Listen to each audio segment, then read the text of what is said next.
Hello दोस्तों, आप लोगों का स्वागत है मेरे यूट्यूब चैनल वंदना स्टडी 95 में।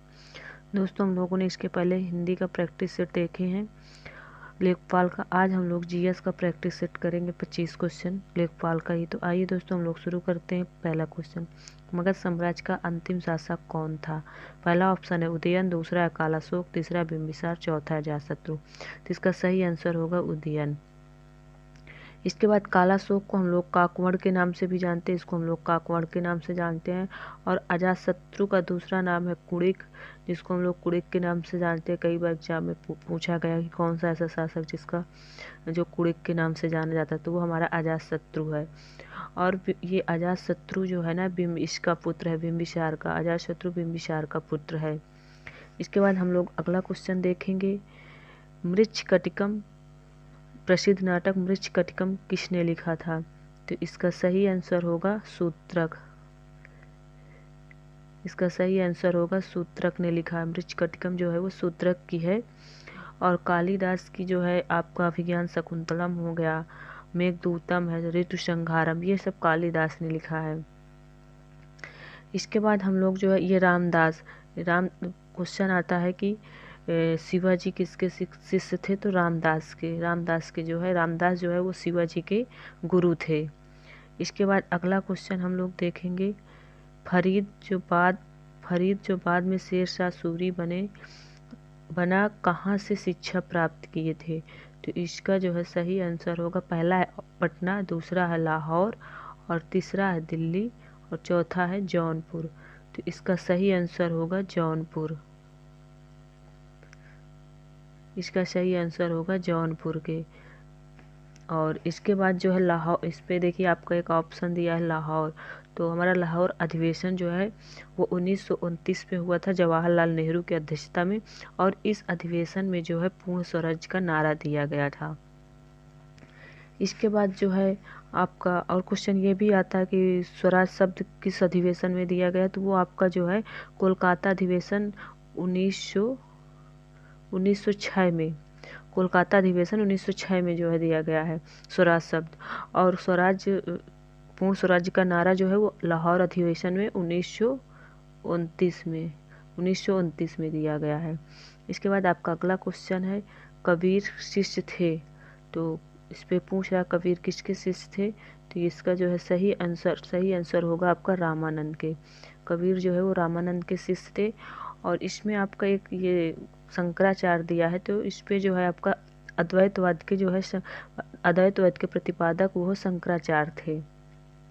तो आप लोग इसको भी याद रखिएगा, कई बार एग्जाम में पूछा गया कि अद्वैतवाद किससे संबंधित है? तो शंकराचार्य से। इसके बाद अगला क्वेश्चन हम लोग देखेंगे।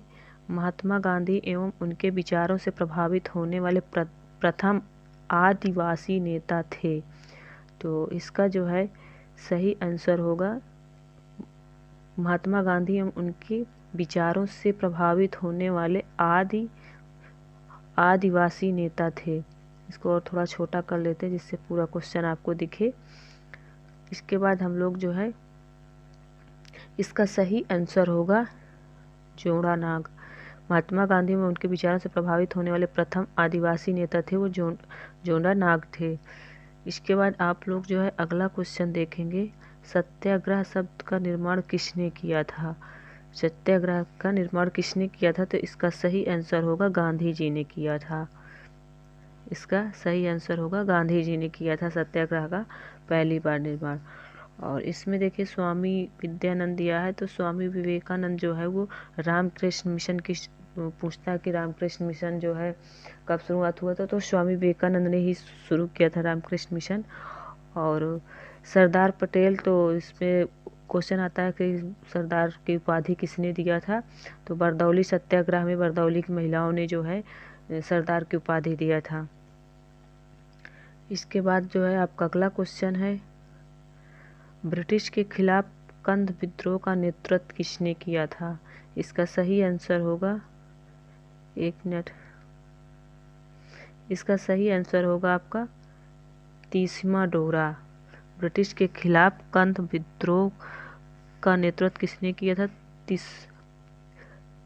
तिम्माडोरा ने किया था, तिम्माडोरा है। और इसके बाद ये देखिए एक ऑप्शन दिया है बिरसा मुंडा। तो ये जो मुंडा विद्रोह हुआ था उसका नेतृत्व जो है उसमें बिरसा मुंडा ही किया था। तो आप लोग इसको भी याद रखिएगा कि मुंडा विद्रोह जो है किसने किया था, तो बिरसा मुंडा ने। इसके बाद अगला क्वेश्चन है, इनमें से उत्सव पूर्णिमा से जुड़ा हुआ है। तो इसमें कहने का मतलब कि कौन सा उत्सव पूर्णिमा है जो वो जुड़ा है, तो वो होली से है। किससे है, एक मिनट, होली से है। आपका इसका सही आंसर होगा बी, होली। इसके बाद अगला क्वेश्चन है, चार कुला नृत्य संबंधित है। चार कुला नृत्य कहाँ से संबंधित है, तो वो उत्तर प्रदेश से है। इसके बाद उत्तर प्रदेश से आपका कथक भी है। और राजस्थान इस पे ऑप्शन दिया, तो राजस्थान से आपका घूमर का नृत्य राजस्थान में है, पनिहारी है। ये सब आपका राजस्थान से संबंधित है। इसके बाद अगला क्वेश्चन है, मधुबनी शैली जो है ना वो बिहार से। आप इसको भी क्वेश्चन पूछता है कि मधुबनी शैली कहाँ संबंधित है, तो बिहार से। मौसम बदलने का क्या कारण है, इसका जो है सही आंसर होगा, मौसम बदलने के क्या कारण है, तो इसका जो है आपका पृथ्वी, ये बी नंबर, पृथ्वी का सूर्य के चारों ओर चक्कर लगाना व अपने अक्ष पर झुका रहना, ये जो है पृथ्वी का मौसम बदलने का कारण है। इसके बाद अगला क्वेश्चन, आप इसमें दो ही ऑप्शन यहाँ दिख रहे थे, दो इधर हैं, बट इसका जो है ना दूसरा ही सही है। मौसम बदलने का क्या कारण है, पृथ्वी का सूर्य के चारों ओर चक्कर लगाना व अपने अक्ष पर झुका होना। इसके बाद अगला क्वेश्चन, आप एक सेकेंड, निम्नलिखित में से कौन सा संघनन नहीं है। पहला ऑप्शन है कोहरा, दूसरा है धुआं, तीसरा है मेघ, चौथा है ओस। तो इसका जो है सही आंसर होगा धुआं, ये संघनन नहीं है धुआं। इसके बाद अगला क्वेश्चन है आपका, निम्नलिखित में से कौन सी भूमध्य सागरीय जलवायु की मुख्य विशेषता है। पहला ऑप्शन है पूरे वर्ष वर्षा, दूसरा संवहनी वर्षा, तीसरा शीत ऋतु में वर्षा और चौथा है अधिक वर्षा। तो इसका जो है सही आंसर होगा आपका, इसका सही आंसर होगा सी नंबर, शीत ऋतु में वर्षा। ये आपका सही है, शीत ऋतु में वर्षा। इसके बाद आपका अगला क्वेश्चन है, गोबी, कालाहारी और अटाकामा सहारा क्या है। ये एक मरुस्थल है या सब्जी है या चक्रवाती तूफान है या घास के मैदान है। तो आप लोग सबको पता है कि ये एक मरुस्थल है। और गोबी आपका मंगोलिया में स्थित है, अटाकामा चिली में है, और गोबी जो है ना ये सबसे आपका ठंडा मरुस्थल है। क्वेश्चन आता है सबसे ठंडा मरुस्थल कौन सा है, तो वो गोबी है। और गोबी हमारी कहाँ पे है, वो मंगोलिया में है। इस सबको आप लोगों को पता है। इसके बाद अटाकामा जो है ये सबसे शुष्क का मरुस्थल है आपका, और ये चिली में है। और कालाहारी जो है हमारा, ये दक्षिणतम पश्चिम अफ्रीका में है। कालाहारी जो है ये दक्षिणतम पश्चिम अफ्रीका में है। और इसके बाद आपका जो है अगला क्वेश्चन है, आप ये तीनों बहुत ही इम्पोर्टेंट है, इनको तीनों के याद लगाइएगा कि कहाँ पे स्थित है। इसके बाद अगला क्वेश्चन है, जीवाश्म किस प्रकार के शैल में पाई जाती है। जीवाश्म जो है वो किस प्रकार की शैल में पाई जाती है, तो इसका सही आंसर होगा परतदार शैल। जीवाश्म जो है वो परतदार शैल में पाई जाती है। और आग्नेय चट्टान में जो है जीवाश्म नहीं पाया जाता है। और हमारा संगमरमर जो है वो रूपांतरित शैल से, रूपांतरित में। और इसमें क्वेश्चन पूछता है कि ग्रेनाइट किन चट्टानों में पाया जाता है, तो ग्रेनाइट जो है हमारी कैसी चट्टानें, वो आग्नेय चट्टानें हैं। तो ये भी बहुत इंपॉर्टेंट है, ग्रेनाइट कैसी चट्टान है, वो आग्नेय चट्टान है। इसके बाद अगला क्वेश्चन है, भारत में सबसे ऊंचा पठार कौन सा है।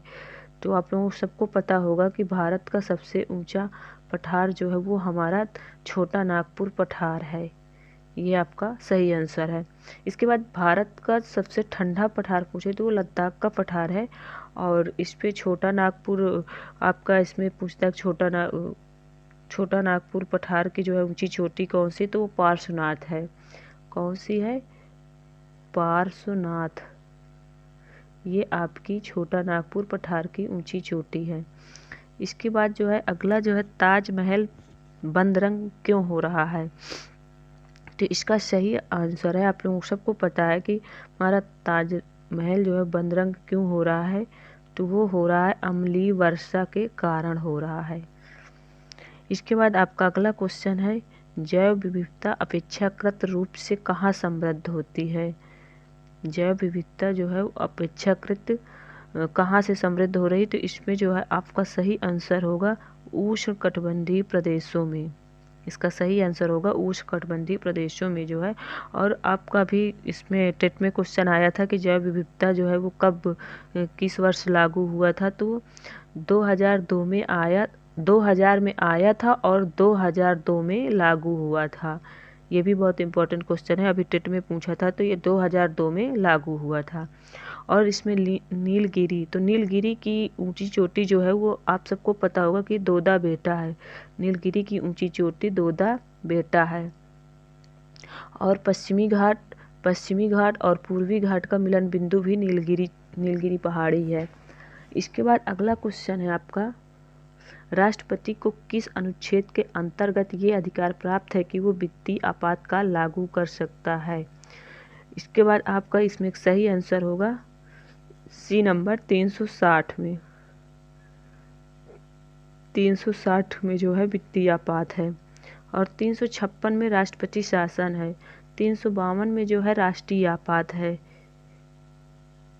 352 में राष्ट्रीय आपात है और 356 में राष्ट्रपति शासन है। इसके बाद जो है भारत में स्वतंत्रता के पश्चात प्रथम मंत्रिमंडल का कानून मंत्री कौन है, तो इसका सही आंसर होगा BR अम्बेडकर है। इसका सही आंसर हो जाएगा BR अम्बेडकर है।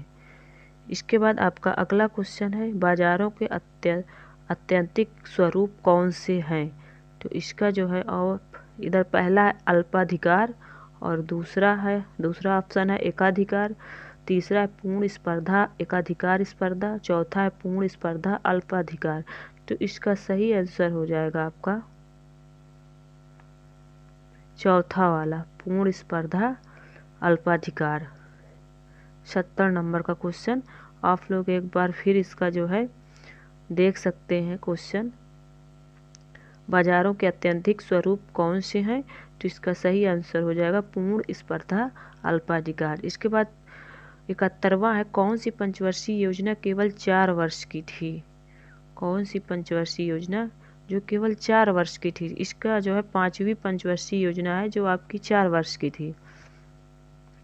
इसके बाद आपका अगला क्वेश्चन है, पदार्थ की तरंगें किस प्रकार की होती हैं। पदार्थ की तरंगें किस प्रकार की होती है, तो इसका सही आंसर होगा 2 ब्रांगली तरंगें हैं। पदार्थ की तरंगें जो होती हैं वो 2 ब्रांगली तरंगें हैं। इसके बाद आपका अगला क्वेश्चन है, इधर ये आपका ग्रामीण एवं राजस्व है, तो इसको हम लोग कल देखेंगे।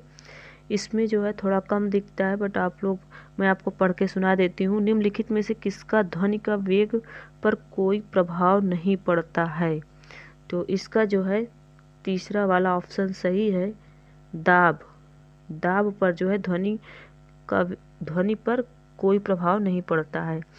इसके बाद आपका अगला क्वेश्चन है, पेट्रोल की गुणवत्ता किससे अभिव्यक्त की जाती है। पेट्रोल की गुणवत्ता जो है वो किसमें अभिव्यक्त की जाती है, तो इसका सही आंसर होगा ऑक्टेन संख्या। पेट्रोल की जो गुणवत्ता है वो ऑक्टेन संख्या द्वारा अभिव्यक्त की जाती है। और इसके बाद आपका लास्ट क्वेश्चन है, संक्रमण के शरीर किसके सहयोग से लड़ता है। संक्रमण से शरीर किसके सहयोग से लड़ता है, इसका सही आंसर होगा आपका प्रतिरक्षा प्रणाली। इसका सही आंसर हो जाएगा प्रतिरक्षा प्रणाली। तो आज की क्लास यहीं तक।